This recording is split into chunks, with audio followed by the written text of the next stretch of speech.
I don't wanna go to school tomorrow, I can study thinking about you. And you know I always do.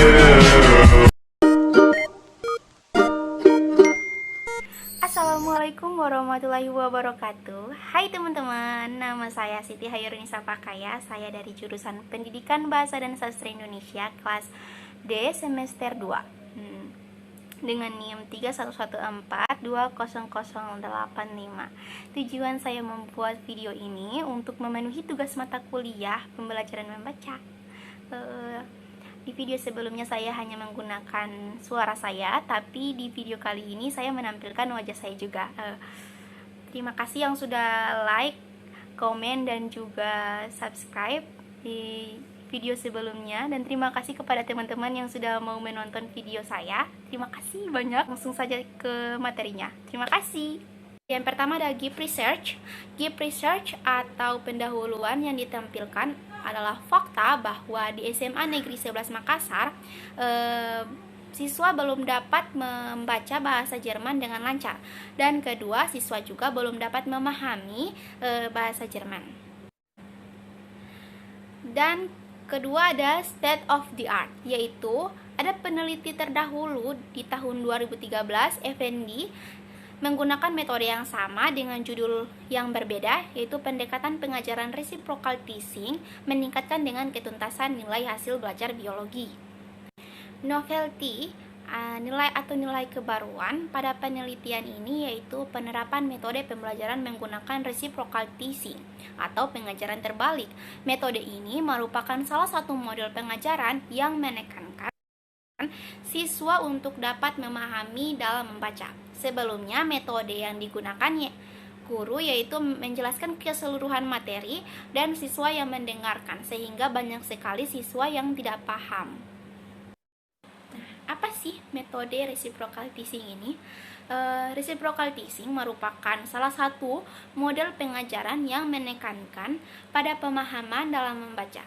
Pembelajaran reciprocal teaching digunakan untuk membantu siswa memusatkan perhatian pada apa yang sedang dibaca dan membuat siswa memahami bacaannya. Avantini dan Mahmuda 2012-163 menjelaskan bahwa reciprocal teaching atau pengajaran terbalik adalah model pembelajaran melalui kegiatan mengajarkan teman. Pada model ini, siswa berperan sebagai guru yang disebut sebagai siswa guru, menggantikan peran guru untuk mengajarkan teman-temannya. Berdasarkan beberapa teori di atas, dapat diambil kesimpulan bahwasanya pengajaran terbalik atau reciprocal teaching merupakan model pembelajaran yang diterapkan sebagai salah satu wadah untuk melatih siswa memahami teks bacaan dan saling memberikan informasi antara siswa. Langkah-langkah pengajaran reciprocal teaching. Yang pertama, guru memberikan materi. Yang kedua, guru membagi siswa ke dalam kelompok-kelompok kecil. Dan yang ketiga, disediakan teks bacaan materi yang dapat diselesaikan kira-kira dalam satu pertemuan. D. Dijelaskan pada segmen pertama, guru bertindak sebagai gurunya atau model. E. Siswa diminta untuk membaca dalam hati bagian teks yang ditetapkan untuk memudahkan siswa mula-mula bekerja paragraf demi paragraf. F. Jika siswa telah selesai membaca, dilakukan pemodelan seperti memprediksi informasi, mengidentifikasi dan mengklarifikasi, membuat atau mengajukan pertanyaan, dan membuat rangkuman. G. Siswa diminta untuk memberikan komentar tentang pengajaran yang baru berlangsung dan mengenai bacaannya. H. Segmen berikutnya dilanjutkan dengan bagian bacaan atau paragraf berikutnya dan dipilih salah satu siswa yang akan menjadi guru siswa. Selanjutnya, siswa dilatih atau diarahkan berperan sebagai guru siswa sepanjang kegiatan itu, mendorong siswa lain untuk berperan serta dalam dialog, namun selalu memberi guru siswa itu kesempatan untuk memimpin dialog. Memberikan banyak umpan balik dan pujian kepada guru siswa untuk peran sertanya. J. Pada hari berikutnya, semakin lama guru mengurangi peran dalam dialog sehingga guru siswa dan siswa lain itu berinisiatif sendiri menangani kegiatan itu. Peran guru selanjutnya sebagai moderator menjaga agar siswa tetap berada dalam jalur dan membantu mengatasi kesulitan. Selanjutnya ada langkah-langkah penerapan reciprocal teaching. 1. Memberikan teks yang berkaitan dengan tema. 2. Memperkenalkan model reciprocal teaching. 3. Memberikan pemodelan dari reciprocal teaching dan memotivasi siswa untuk menggunakannya. Keempat, memantau siswa menggunakan model pembelajaran reciprocal teaching.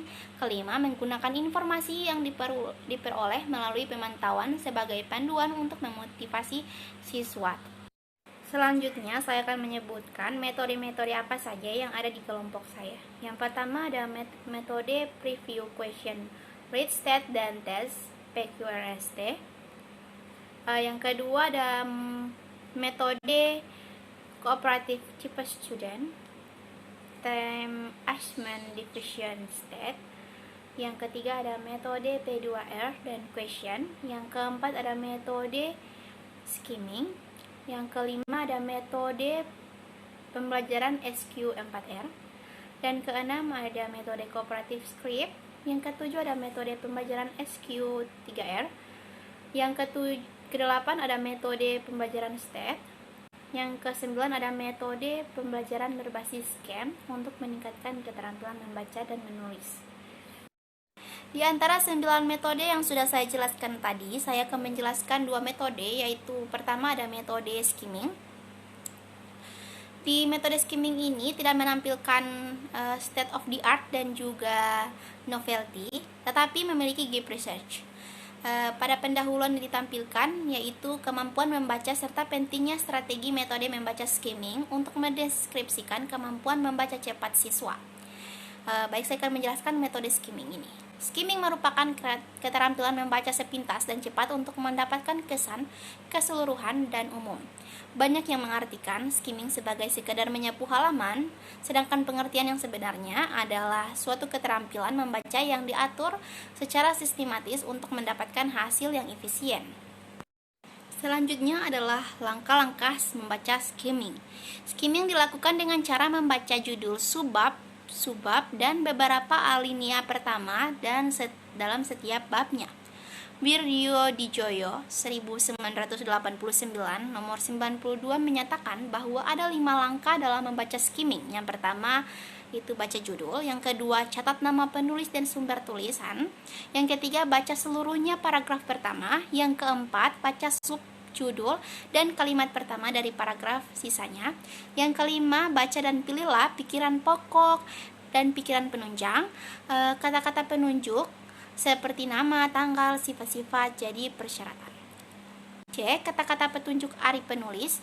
D. Urutan nomor huruf tebal, tanda panah, asterisik, dan sebagainya. Yang kedua, saya akan menjelaskan metode pembelajaran berbasis game untuk meningkatkan keterampilan membaca dan menulis aksara Jawa. Gap research-nya yang ditampilkan adalah adanya fakta bahwa pembelajaran membaca aksara Jawa monoton. Padahal pembelajaran membaca sangat penting bagi perkembangan literasi. Kedua, pengajar aksara Jawa belum ada yang memadai. State of the art-nya yaitu dilakukan oleh Slavin pada tahun 2011 penelitiannya tentang 3T.